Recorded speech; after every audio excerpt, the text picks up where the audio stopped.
So there's a lot of men out there where they're dating a woman and her career comes first, and then her kids, and then her dog. And then the man is, placed at last place.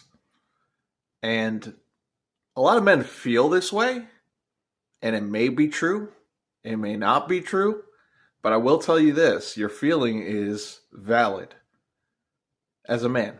I will validate your feelings. Because the way that we were raised was that we were raised to believe that we were needed as a man, and we were trained that way as a kid. The career paths for a man was like be the provider, take care and be needed, always be needed, always be needed. This was the mantra that was drilled into our childhood as men.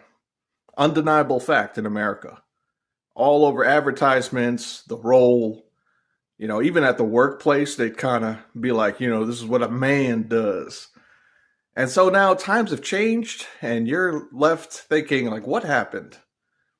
Every time I try to program myself to try harder and to keep this linear path, it always fails. And I feel empty and I feel confused. It's not your fault. It's just the way that we were programmed, right? So what's the solution? Well, it's to pause.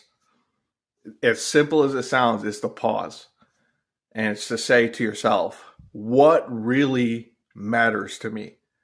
Does this relationship matter? Is this going to build me more character? If not, take a break. Break it off.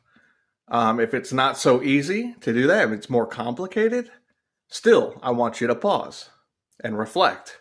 What really matters to me? And I don't want you to think of a financial sense, because there were a lot of fraudsters out there making you think it's a financial thing. Yes, drink 21 cups of coffee and keep grinding and working hard so you could be the top 10% of men. That's a false ideology. It's been exposed. What it's realistic, what you're really going to do is you're going to pause and be like, what do I really want in me first? What do I value? And you're going to think to yourself, wow, this weird voice is coming into my head that, like, I don't have to force myself. Life is not a linear path. That's why you're thinking that. You're thinking that you have to try harder, willpower, courage, determination. It's not that anymore. So life is more of like a maze now, where you got to figure it out, like, what do I really want? And that's how you begin.